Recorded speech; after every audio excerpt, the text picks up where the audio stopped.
극동방송 최선 목사님의 5분 칼럼. 매주 수요일 이 시간은 세계로 부천교회 담임으로 계시며 사단법인 한국문인협회 시인으로서 하나님의 복음을 전하고 계신 최선 목사님께서 말씀 전해주십니다. 은혜의 시간 되시길 바랍니다.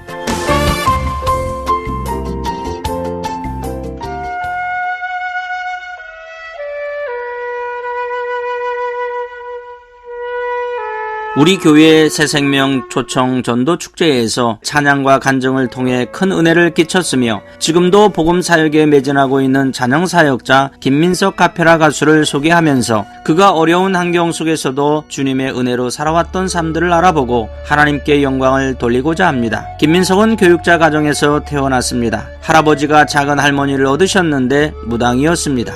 그가 어릴 적에는 무당 할머니가 굽한 푸닥거리를 하면 먹을거리가 많아 좋았지만 교회를 다니면서 영적인 전쟁이 일어났습니다. 무당 할머니가 있는 가정에서 신앙생활을 한다는 것이 쉬운 일이 아니었습니다. 김민석은 고2 때 부흥회를 통해 5대학 6대주를 다니며 복음을 전하야겠다는 응답을 통해 주님을 인격적으로 만났습니다. 무당집에서 신학대학에 가기란 불가능한 것이고 있을 수 없는 일이었습니다. 그가 몰래 신학교에 입학한 사실을 아신 아버지는 불같이 진노하셨습니다. 그러나 김민석은 죽기로 결심하고 3일간 단식 투쟁을 하였고 아버지는 결국 신학대학에서 공부하는 것을 허락해 주셨습니다. 신학을 하면서 찬양이 너무 좋아 해외 선교를 시작했고 1992년 제11회 전국 복음성가 경연대회 동상을 수상하면서 찬양 사역의 길을 걷게 되었습니다.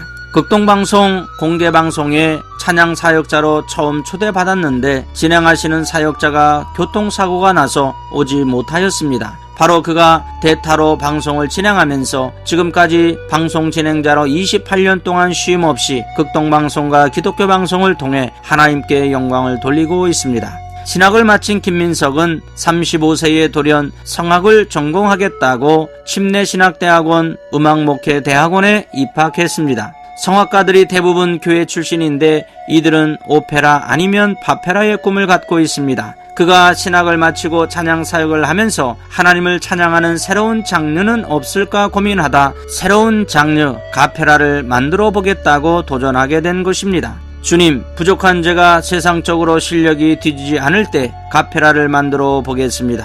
기도하는 중에 민수기 14장 28절로 응답하셨고 이 말씀을 붙들고 이태리 로마 유학길에 올랐습니다. 내 말이 내 귀에 들린 대로 내가 시행하리라. 5년간 유학하면서 국제 콩쿨 3개 입상을 했고 가페라가 탄생하게 되었습니다.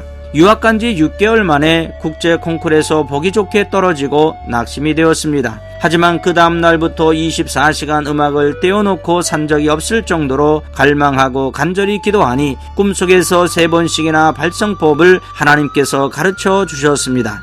다시 6개월 후 팔레르모 국제 콩쿨에서 입상을 했습니다. 5년간 유학을 마치고 김민석은 의기양양하게 한국으로 귀국했습니다. 귀국 독창회 후 바로 가페라 앨범을 내고 싶었습니다. 그러나 시작하면 일이 터지고 또 터지고 앨범이 나오기까지 10년이 걸렸습니다. 답답한 마음에 믿음의 아버지 대전 한밭제일교회 이용환 원로 목사님을 찾아갔습니다. 그의 믿음의 아버지는 단 한마디를 하셨습니다. 사역자가 살 길이 무엇인지 아니? 겸손이야. 이 한마디에 그동안의 사역이 주마등처럼 지나갔고 그 자리에서 자복하고 회개하였습니다. 그리고 1000번제를 드리기 시작하자 새벽 예배가 다시 살아났고 하나님은 영적인 삶뿐만 아니라 육적인 삶도 회복시키시고 응답하셨습니다. 세상을 살리고 생명을 살려라. 그래서 10년 만에 응답하신 가페라 음반이 나오게 되었습니다.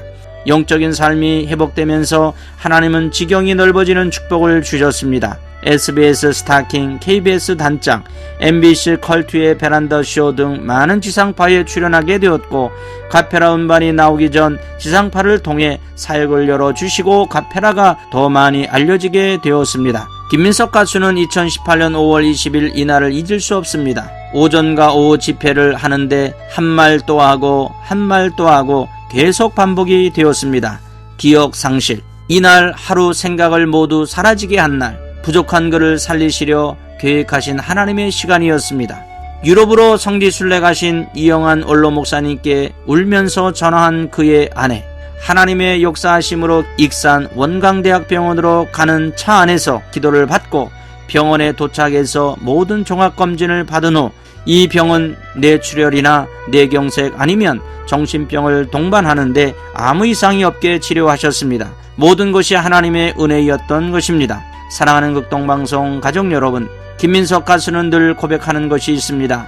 찬양하며 순교하길 원합니다.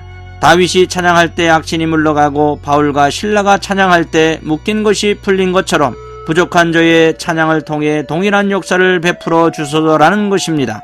김민석 가페라 찬양가수가 걸어온 그 길에 성령 하나님은 항상 신실하게 인도하셨던 것처럼 극동방송 가족 모두의 삶 속에도 고난의 시간을 맞이했더라도 예수님의 이름으로 승리하시길 축복합니다.